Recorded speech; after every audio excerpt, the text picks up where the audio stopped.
Ok. Dame un segundo.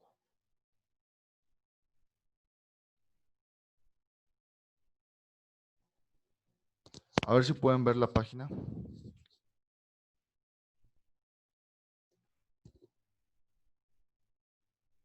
Ok, aquí estoy en el Classroom. ¿Sí ven o no? ¿O todavía no aparece? Ya se ve. Sí se ve. Ok.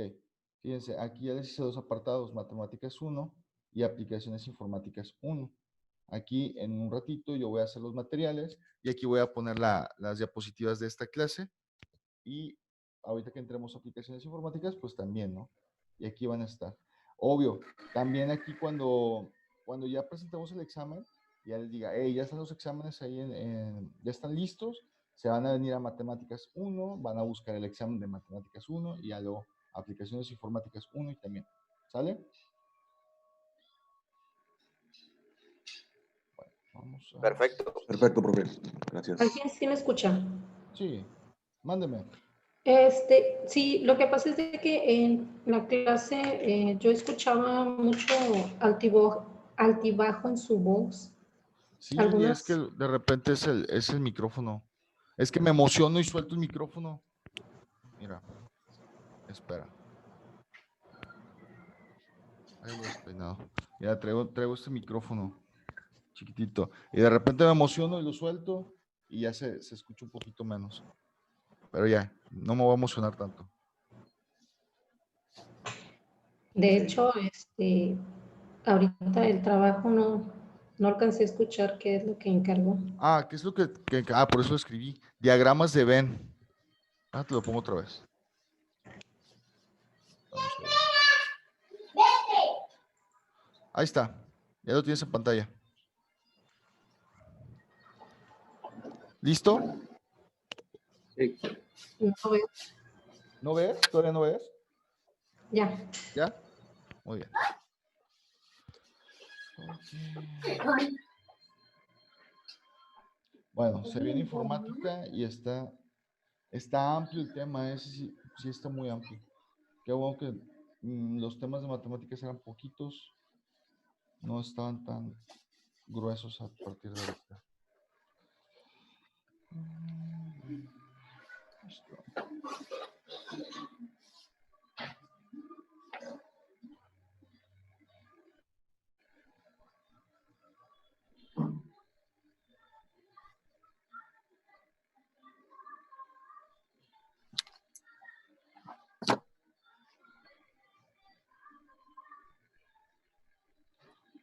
Listo. Bueno, vamos a ver aplicaciones informáticas. Vamos a empezar desde abajo. Todos conocemos las computadoras, a lo mejor unos más que otros, obviamente. Y bueno, vamos a ver cuál es la estructura principal de una computadora. Toda computadora tiene una unidad central de proceso, o el CPU, unidad de memoria temporal, unidad de memoria masiva, unidades de entrada y unidades de salida. Las unidades de entrada normalmente son el hardware, que es como que los teclados, el mouse. Voy a cerrar micrófonos. Quien quiera abrirlo para opinar de la clase, lo abre. Tenemos unidades de salida. Unidades de salida, pues prácticamente es nuestra pantalla, ¿no? Porque es lo que nos da la información desde adentro de la computadora hacia afuera. Unidades de entrada, pues son porque es como desde afuera nos comunicamos hacia adentro. Entonces, bueno, esta es una estructura básica de una computadora. Empezamos con la computadora central. Se considera que esta es la parte más importante de la estructura funcional de una computadora. Es el corazón y cerebro. En ella se realizan todas las operaciones del sistema informático y está integrada por la unidad central de procesos y la unidad de memoria temporal. Tenemos la unidad central de proceso, que es conocida también como el CPU o simplemente procesador, y es el elemento que controla y ejecuta las operaciones del sistema. Algunas de las partes que lo integran son la unidad de control, que tiene tres funciones, coordina todas las actividades, se comunica con todos los elementos del sistema y ejecuta las instrucciones del programa que se está utilizando en el momento. Y luego tenemos la unidad de aritmética lógica, que realiza dos clases de funciones: las operaciones, suma, resta, multiplicaciones, división y funciones avanzadas, y las funciones del tipo lógico, como las comparaciones de mayor que, menor que, igual, o los operadores lógicos y o y not del álgebra de Boole. Eso es X. ¿Qué es la unidad de, qué es el CPU? No sé si ustedes son de la generación que nos tocó las computadoras grandotas, no tanto las laptops. Teníamos una cajita cuadrada, ¿no? O le decíamos también la torre, ¿no? Que iniciábamos ese CPU y ya posteriormente ya energizaba toda la computadora, prendíamos el, ¿cómo se llama? Ya se me fue. La pantalla, la ponemos la pantalla, ya. Entonces, esa parte grande, la más grande, la más pesada de la computadora, es el CPU. Actualmente ya no, bueno, sí sigue siendo común, ¿no? Ver los CPUs, pero en su mayoría, ya por decir, las laptops ya no tienen esa parte tan grande, ¿no? Ya viene integrada abajo de lo que es el teclado, pues ahí viene integrado todo lo que es el CPU. Cada vez se van haciendo más chiquitas. Ahora, también tenemos la unidad de memoria principal, el RAM. Su función es almacenar los programas y los datos mientras la computadora se encuentra en funcionamiento. La información que se encuentra en ella se borra en el momento en que se apaga la computadora. Por eso se le conoce como memoria temporal o volátil. Ahora, no hay que confundir esta memoria, la memoria RAM, no la vamos a confundir con una memoria, por decir, como las que tenemos, las USB. Esas son masivas, ¿no? En las memorias USB nosotros podemos guardar archivos y las memorias tienen cierta capacidad. Entonces, todo lo que aguanta la memoria de esa USB, pues ahí la podemos llenar de cosas, de datos, de música, de documentos. Pero esta memoria RAM no. Esta memoria lo que hace es ayudar en todos los procesos que tiene la computadora, ¿ok? Y entre esos procesos, pues va guardando, ¿cómo te digo? Va guardando información con respecto a lo que se está utilizando en el momento, digamos, no sé, vas a abrir una página de internet y entonces empieza a almacenar toda esa información, ¿sí? Empieza a almacenar y de repente cierras esa página de internet y ya estás, no sé, estás haciendo una tarea, ¿no? Estás investigando y ya de repente abres Excel. Entonces, esta RAM lo que ayuda es a hacer los procesos más efectivos, ¿no? Al momento de abrir, ya ves que abrimos un documento de Word, se traba un poquito la computadora, ¿no? Pero ya cuando estamos trabajando en esa, ya haz de cuenta que entramos al documento de Word, pegamos un poco de información, después nos vamos a la página de internet de donde estamos sacando información, copiamos otra vez, regresamos a la página y todo ya es más rápido, ¿no? Ya no tenemos que empezar el mismo proceso de cuando abrimos el documento por primera vez. Esto es porque la memoria de la RAM se va cargando y va diciendo, a ver, mi usuario está utilizando estos dos elementos de la computadora, ¿no? Voy a empezar a facilitarle las cosas, ¿no? Obvio, cuando nosotros cerramos o bueno, apagamos la computadora, esa memoria todo desaparece, deja espacio para que a la siguiente vez que tú enciendas la computadora, pues inicie un proceso nuevo. Entonces, por eso es una memoria volátil, porque realmente no almacena información por mucho tiempo, sino lo almacena al momento que nosotros la estamos utilizando. Ahora sí, viene la unidad de memoria masiva. Esta también se le conoce como ROM. Cuando compras una computadora vas y, oye, no, hombre, tiene de disco duro, no sé, un terabyte. Y de memoria RAM, no, pues tiene 8 gigas. Está bien rápida, va. Entonces ya más o menos vamos entendiendo ese concepto, ¿no? La unidad de memoria masiva o secundaria son los dispositivos que se emplean para almacenar los programas y los datos de manera indefinida. La información que se encuentra en ellos tiene que cargarse en la memoria principal para que el procesador pueda ejecutar. Los ejemplos de estos dispositivos son el disco flexible, los discos duros, las cintas, los discos compactos, las memorias USB,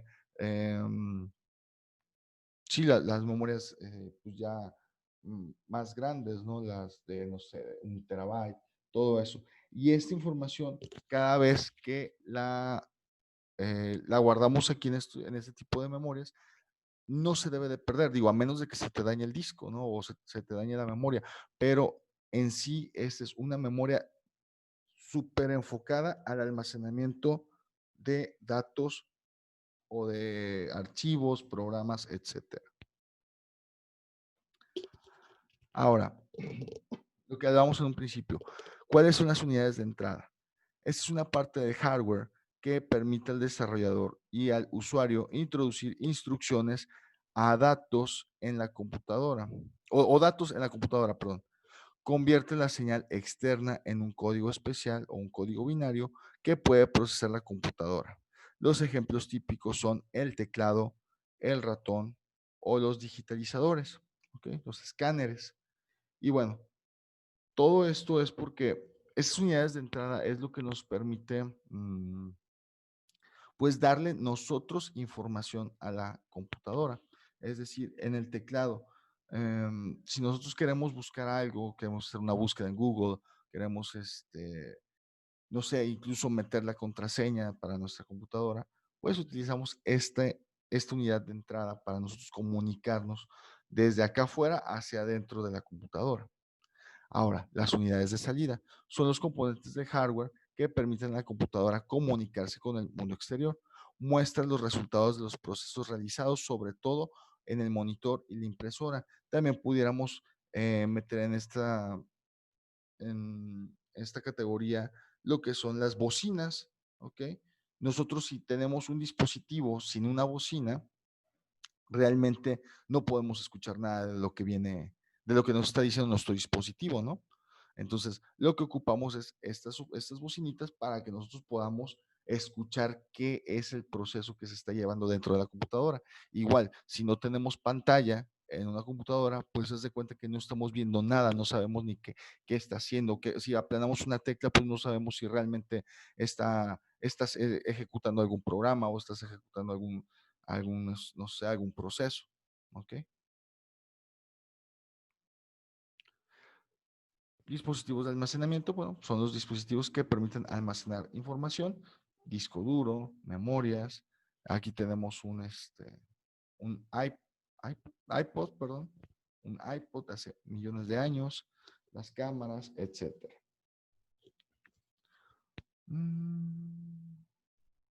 Y bueno, tenemos la estructura funcional, ¿no? De una computadora ya por diagrama. Tenemos las unidades de entrada, que son teclado, mouse, etcétera. Y estas pues van a hacer función aquí entre el CPU y lo que es la unidad de memoria principal o la RAM. De aquí también pudiéramos ingresar unidades de memoria masiva para pues los datos, etcétera. Y la unidad de salida, ¿sale? La unidad de salida es, dependiendo de lo que nosotros hagamos, pues va a haber una reacción hacia afuera. Es decir, yo estoy ahorita utilizando mi teclado, ¿sí? Utilizo mi teclado para darle siguiente a la diapositiva que estamos viendo. Entonces, aquí empieza mi unidad de entrada. Al momento que yo le doy siguiente en mi teclado, se hace un proceso súper rápido dentro de la computadora y al final de cuentas nos va a dar una unidad de salida en tu pantalla y en mi pantalla donde cambiamos, ¿no? Cambiamos ya de diapositiva. Entonces, más o menos así el proceso que lleva. Y bueno, vamos a ver cómo se clasifican también las computadoras, porque de hecho hay muchos tipos de computadora desde hace muchísimos años, desde la primera computadora que se realizó ahí por 1910 hasta la fecha, ¿no? Hasta la fecha ya tenemos eh, los smartwatches, que son un mini representación de una computadora, sigue siendo computadora, ¿no? Ya no es tanto reloj, ya no es una máquina que procesa nada más o que mide el tiempo, sino ya se han convertido estos pequeños dispositivos en pequeñas computadoras. Obvio, no tienen la potencia como una computadora como tal, ¿no? Pero bueno, se siguen clasificando como tal. Entonces, computadoras se clasifican en analógicas cuando usan señales eléctricas equivalentes a los valores representados y las digitales que usan el sistema binario de ceros y unos. Las computadoras, como las conocemos en la actualidad, pertenecen al grupo de sistemas digitales y se pueden clasificar por su capacidad de proceso en tipos de computadora. Podemos tener las supercomputadoras, las macrocomputadoras, las minicomputadoras, microcomputadoras y las computadoras de mano. Las supercomputadoras son las más potentes y son utilizadas por la UNAM, la NASA, y su precio es de varios millones de dólares y tienen la capacidad de proceso de billones de operaciones por segundo. ¿Ok? Estas normalmente están súper grandes. De hecho, tienen que estar en cuartos fríos porque todos los procesos que están llevando a cabo, pues se traducen también un poco de calor, ¿no? Todas estas, imagínate, todo lo que se necesita para aventar una nave espacial pues, al espacio, ¿eh? Obvio. Imagínate todos los procesos que se tienen que estar manejando al mismo tiempo para que pues todo salga bien. Entonces, supercomputadoras son las que pues llevan todos estos muchísimos procesos al mismo tiempo. Después tenemos las macrocomputadoras, que son más comunes y se utilizan para bases de datos extensas. Normalmente las utilizan los bancos y todos los organismos donde se necesite llevar como que varias operaciones o tener a lo mejor un tipo de servidor mundial, pudiéramos decirlo así, mundial, ¿no? A lo mejor un banco que tiene que tener todos los estatus de cuentas de todos los usuarios, pues que tiene que estar disponible en las 24 horas del día. Entonces utilizan este tipo de computadoras, ¿no? Procesan millones de operaciones por segundo. Tenemos las mini computadoras que tienen arquitecturas parecidas a las macro, pero se utilizan para medianas empresas y su velocidad es menor que de las anteriores. Aquí también, no sé, alguno haya visto en los procesos de alguna planta, en este tipo de mini computadoras las llegué a observar en una planta donde teníamos pues un proceso, ¿no? Y todo estaba monitoreado las 24 horas del día. Teníamos varias pantallas, al mismo tiempo que teníamos varios tipos de CPU, porque pues cada uno estaba controlando cierta parte del proceso, ¿no? Desde cuarto de control. Entonces, normalmente estas computadoras se encuentran aquí en empresas chiquitas o en plantas. Yo creo que es más común encontrarlas en plantas, donde estás llevando a cabo un proceso y pues tienes que tener todo controlado. Ya no es que necesites que manejar muchos procesos, sino un proceso con sus subprocesos y todo, pero tienen que ser de cierta manera robustas para poder aguantar el uso continuo, porque pues, tú sabes, una planta no para de que ya son las 8 de la noche, ya vamos a cerrar. No, o sea, la planta está todo el día jalando y entonces tienen que ser de esta manera robustas, ¿no? Que aguanten el trabajo duro. Luego ya tenemos las microcomputadoras, que son las computadoras personales, pueden ser también las PC, y pues son las más populares. Estas se utilizan en las escuelas, en las oficinas, etcétera. ¿Sale? Estas ya son de más uso común. Pudiéramos también por ahí tener las de escritorio, es lo mismo, ¿no? Y ya por último, las computadoras de mano. Estas se conocen como agendas electrónicas y bueno, anteriormente era la PAL, ¿no? No sé si alguno de ustedes llegó a tener una PAL. Yo sí llegué a ver unas de esas parecidas, medio piratas. Y bueno, tienen capacidad de ejecutar programas como las PC de escritorio. Ahora, estas computadoras de mano